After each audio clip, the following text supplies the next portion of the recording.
పగలైతే పని అవ్వదు, రాత్రి అయితే పని కుదరదు అన్నట్టు. ఎప్పుడు ఏ ప్లేస్కి వెళ్ళాలన్నా సరే మేము నైట్ పూట పెట్టుకుంటాము. ఏ షాపింగ్ అయినా సరే, సరుకులు తెచ్చుకోవడానికి ఎక్కడికైనా సరే. అందుకే ఇప్పుడు కూడా నైటే బయలుదేరాము. ఎక్కడికని చూస్తున్నారా, డీమార్ట్కి అండి. ఇంట్లో సరుకులు అయితే అయిపోయినాయి. అలాగే ఇంకా చిన్న అవసరం అయితే పడింది, దానికోసమని డీమార్ట్కి అయితే వెళ్తున్నాము. ఇక డీమార్ట్కి అయితే వచ్చాము. మా వారిని వీడియో తీయమంటే నేను తీయను పో అనేసి అన్నారు. సరేలే నేనే కవర్ చేసుకుందామని కవర్ అయితే చేస్తున్నాను. నాకెక్కడో కొంచెం డౌట్ కొడుతుంది, కొద్ది భయం. అంటే ఫస్ట్ టైం కదా డీమార్ట్. బయట అయితే నేను వీడియో తీసాను కానీ లోపల ఎప్పుడు కూడా నేను వీడియోస్ తీయలేదు. ఇప్పుడే స్టార్ట్ చేశాను తీయటానికి. ఇక్కడైతే ఇలాగ స్టార్టింగ్ మేము పప్పులు తీసుకోవటానికి వెళ్ళిపోయి ఇంట్లో సరుకు గ్రాసరీస్ మొత్తం అయిపోయినాయి. అవి తెచ్చుకుందామని శనగపప్పు, కందిపప్పు, పప్పులన్నీ అక్కడ వరకు తీసుకొని ప్యాకింగ్ అయితే చేసేసాము. అక్కడికి ఫుల్ అయిపోయింది. నేను కూడా భయంగా తీస్తున్నానండి వీడియో. ఇక్కడైతే కంఫర్ట్ ప్యాకెట్లు, పసుపు, కారాలన్నీ ఈ ర్యాక్లో ఉంటాయన్నమాట. తీయాలా తీయొద్దు అన్నట్టు అయితే తీస్తున్నాను. మొత్తం కనిపించకపోవచ్చు, అక్కడక్కడ కనిపిస్తుంది. చూడండి, తిట్టుకోవద్దు ఏంటి ఇలా తీసింది వీడియో అని. నాకేదో మ్యాక్సిమం కుదిరినంత వరకు అయితే తీసాను. తర్వాత ఇంకొక ముఖ్యమైన విషయం ఉంది, ఒక మ్యాటరు. అది నేను పర్సన్ కనిపించేటప్పుడు చెప్తాను.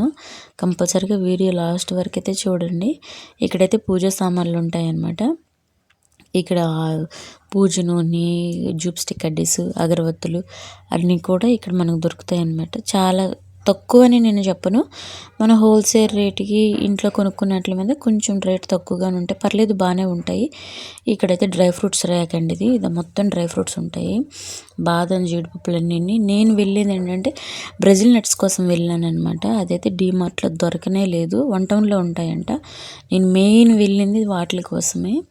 అయ్యే లేవు. అవి లేకపోవడం వల్ల సోయా సీడ్స్ ఉంటాయి కదా, అవి అయితే తీసుకొని వచ్చేసామన్నమాట. మొత్తం గ్రోసరీస్ నాకు కావాల్సిన సీడ్స్ ఇక్కడ ఉంటాయి. సీడ్స్ 80 రూపీస్ పడింది. 100 గ్రామ్స్ వచ్చి వర్తా కాదు, ఒకసారి కొంచెం చెప్పండి. అలాగొచ్చి ఇగోండి, ఇక్కడ ఈ పర్సన్ చూసారా, నేను వీడియో తీస్తున్నాను. మేము అసలు ఈ వీడియో కదా తీసేది, అసలు ఆమె ఎందుకు అట్లాగా మా వెనక మళ్ళీ వస్తుందో నాకైతే అర్థం కావట్లేదు. నాకు అక్కడి నుంచి ఇంకొంచెం భయం వేసేసింది. అక్కడే నించుంటుంది, మేము ఎక్కడైతే వీడియో తీస్తున్నామో అక్కడికే వస్తుంది, అక్కడే ఉంటుంది తను. నేను అసలు వీడియో తీసినట్టు కూడా నేను చూపించట్లేదు, మొబైల్ సీక్రెట్గా పెట్టుకున్నాను. అయినా సరే ఇంక వెంటనే వీడియో అయితే ఆఫ్ చేసేసి బిల్లింగ్ అయితే వేయించుకున్నాను. బిల్లింగ్ వేయించేసి వెంటనే బయటకు వచ్చేసాం. మేము ఏదో దొంగలు చూసినట్టు చూస్తుందామో, నాకు అసలుకే భయం. అట్లాగా చిరాగ్గా ఉంటుంది అనమాట మనకి అట్లా చూస్తే. మా వారు అసలు ఊరుకోరు, తిడతారు అనేసి నేను వెంటనే ఆపేసాను, వీడియో ఆపేసి బయటకు వచ్చి మేమైతే తీసుకున్న ఐటమ్స్ని నేనైతే బ్యాగ్లో పెట్టుకుంటున్నాను. మా వాడిని వీడియో తీయమంటే ఆయన చూసారా, అడ్డంగా కాకుండా నిలువుగా కాకుండా ఇట్లా తీశారు. మేము ఆయన చెప్తే ఇట్లాగే వస్తాయి వీడియోస్. ఎట్లాగో ఏదో చిన్నదో పెద్దదో కవర్ అయింది కదా, నేనైతే కవర్ చేశాను. మ్యాక్సిమం ఎక్కువ ఏమి తీసుకోలేదు. నేను బిల్లింగ్ వచ్చి ఒక 2000 చేసుకొని వచ్చేద్దాం అనుకొని వెళ్ళాము.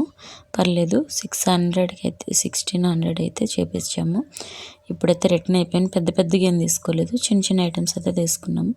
రిటర్న్ అయిపోయి వచ్చేసాను. తర్వాత వీడియో తీద్దామన్నా మొబైల్ కూడా వెనక్కి తిప్పలేదు. అలాగ బండెక్కి వెంటనే చలో వచ్చేసాం వెంటనే ఇంటికి. కానీ నేను వెళ్ళిన పని అయితే మాత్రం అవ్వలేదు, మెయిన్ ఇంపార్టెంట్.